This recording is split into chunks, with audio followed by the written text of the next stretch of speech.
Hey guys, welcome to the Liberal Hive Mind, a channel solely focused on exposing the abundant hypocrisy of the left. And today we're focused on that one specific word, exposing. Not too long ago, there was a battle in the House. Matt Gaetz, Lauren Boebert, and crew, otherwise known key members of the Freedom Caucus, stood in front of Kevin McCarthy's nomination with a couple demands. One of them was to release all of the tapes pertaining or tapes related to the events of January 6th. Nancy Pelosi had her supposed bipartisan commission, and by bipartisan and transparent, I guess based on their twisted definition, means no transparency, shutting down the opposing side's voice and refusing to release the majority of the footage, over 40,000 hours of CCTV footage during the day, and Matt Gaetz was adamant in his request to Kevin McCarthy, the current Speaker of the House Kevin McCarthy, to release all of the tapes. And thankfully enough, Kevin McCarthy obliged. Well, today we get confirmation. Every single second, every single tape, more than 41,000 hours of CCTV footage of January 6 events is now being handed over. And who exactly are they handing it over to? Their choice is none other than Fox News' Tucker Carlson, the number one guy in news media. Undeniable, meaning Tucker Carlson, who has an average audience of over 3.5 million concurrent viewers every single time he's live, is now in possession of all of the tapes. His team of researchers and producers are going through everything.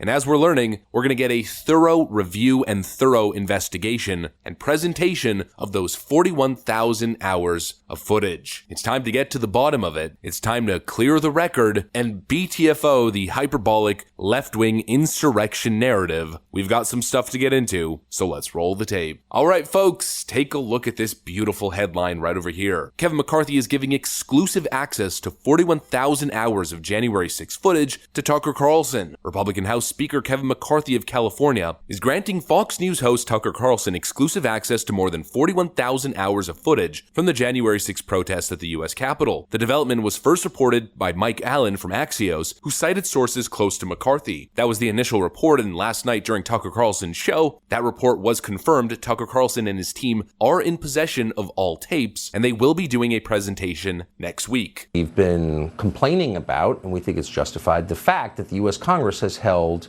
thousands, tens of thousands of hours of closed-circuit camera footage from the public. They have not released any of it from January 6th. And January 6th, of course, is a transformative event in this country. It's been used to change the country. So there are about 44,000 hours. And we have, you may have read this today, been granted access to that. And we believe that access is unfettered. We believe we have secured the right to see whatever we want to see.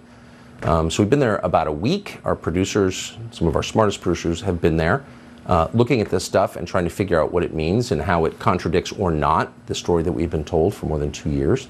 We think already that in some ways it does contradict that story. And so we're going to spend the rest of this week taking a look at it, assessing it as honestly as we can, and we're going to bring you what we find next week. It's going to be big, folks, and look, I know some people are pretty frustrated with Tucker Carlson right now. I really haven't done a deep dive into the details, so I'm going to refrain from giving my opinion on that. But at the end of the day, I mean, he's the right vessel. Nancy Pelosi and Liz Cheney's little January 6 partisan commission show trial pretty much flopped in the ratings. No one was really paying attention. Well, when Tucker Carlson does a massive segment, it's going to create shockwaves. People are going to see it. Not only the 3 to possibly even 5+ million who are going to tune in, depending on, of course, the excitement and the marketing, but the shockwaves, the waves that follow after, rippling through the internet, accumulating tens of millions of views. There's finally going to be a counterbalance. There's going to be real transparency, not just the same recycled clips over and over and over again, promoting the Democrat narrative. Most of it showing Trump supporters reacting to tear gas and police officers hitting them with batons. Of course, the context is never added. Oh, it's violent Trump supporters attacking police officers, never the other way around. All you ever hear from these Democrats is the same dishonest, disinformation talking point being propagated that Trump supporters took the lives of multiple Capitol police officers on the day of January 6th, which literally never happened. But of course, the Blue Anon crowd still pushes that same piece of misinformation, still somehow believes it. The same people who still believe that Kyle Rittenhouse indiscriminately took the lives of multiple Black Lives Matter protesters. We still hear about those Capitol police officers that Joe Biden and Hillary Clinton keep keep using to divide the American public. We never hear about Ashley Babbitt, though. Of course not. Well, finally, there's going to be some counterbalance. We're not going to see the same recycled narratives and same recycled pieces of footage that fit the Democrat narrative. We're going to see everything else. Finally, we're going to see the humanity of those individuals who are present on that day. The same people who are being castigated and labeled as extremists, who are trying to illegitimately overthrow the U.S. government. We're going to see their true story. We're going to see their true intent. We're going to see those people for what they were actually doing and what their actual intents and actions were on that day. And let's just say it's not exactly what the Democrat media and the Democrat establishment have been telling us. Of course, we know that because we've seen the majority of the clips. We're going to see people acting cordially, respecting police officers. I'm assuming we're going to see some Capitol Police body cam footage of the rotunda, people just walking around peacefully, probably chanting specific slogans, waving American flags, acts of patriotism and respect for the place that they are in, not trying to burn the whole thing down like Antifa probably would have done. We're going to see never before seen video, most likely obliterating the current Democrat narrative. And I really don't think it's up for debate. We know it, and so do they, and by they I mean the other side. The same people who crafted their precious insurrection narrative, even they know they're full of it. And you know how I know that? Because one of the key architects of this precious Democrat narrative, Nancy Pelosi's daughter, has actually now been caught with new secret leaked video footage of her essentially admitting everything Democrats refuse to admit in public. Take a look at this from the Gateway Pundit. Never before seen video. Nancy Pelosi's filmmaker daughter, Alexandra Pelosi, caught on tape refuting January 6th narrative, admitting the January 6th protest is not an insurrection and DC courts are, quote, too biased. Here are some key moments in the video where Alexandra Pelosi makes some stunning admissions. Take a look at this. I tell him he got great legal. Sometimes I say 8 months was great. Considering that the shaman who did not, what did the shaman do? He stood there. What did Paul do? He stood there. The shaman got how many months? 41. Well, I think the one thing, if you drag it out, after the Democrats lose the House, and then they get rid of the committee, people may lose interest. The first trials are going to get a lot of attention. It's like anniversaries. The first one is a big deal. They did a really big deal. January 6th, no one's going to care after the Democrats are out of power. And then take Biden out of office, then who cares? If you drag it out long enough, I wouldn't go first for a trial. Because D.C. is a lot of people that work for the government. And it's a lot of... I don't think they're unsympathetic. The jury is going to be... We don't think the trial should be held there. Well, if you got moved, you totally get off.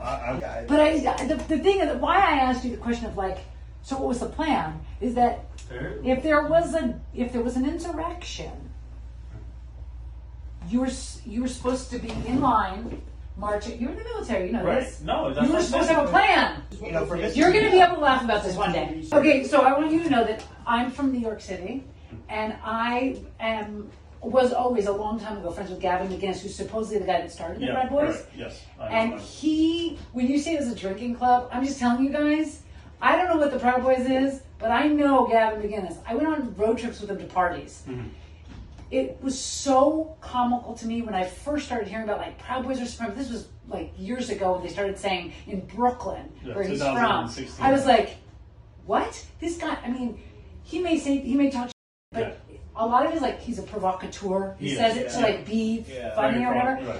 But the idea that he's now being elevated to being this, it totally makes me laugh. She admits that the Q shaman, one of the most vilified figures in the mainstream media, essentially did nothing, and she also admits that most likely he's going to face a stiff legal punishment for essentially doing nothing. She also admits that it wasn't an insurrection. Quote, if there was an insurrection, you were supposed to have a plan. It was the sorriest insurrection in history. She's essentially admitting that there was no plan. There was nothing orchestrated. There was no organization or plan to overthrow the government. It was simply a protest that might have, in certain cases, in certain aspects, got out of hand. That, of course, no one is denying. And of course, understanding the psychology of mob mentality, the fact that Nancy Pelosi and Chuck Schumer specifically made sure that day that security would be downgraded, well, they probably play a big role in the events turning out the way that they did. She also said that one day people are going to laugh about it, and one of the most stunning admissions, she said that she has a friendship with Gavin McInnes and laughs at the notion that that Proud Boys are a white supremacist group. That's one of the main narratives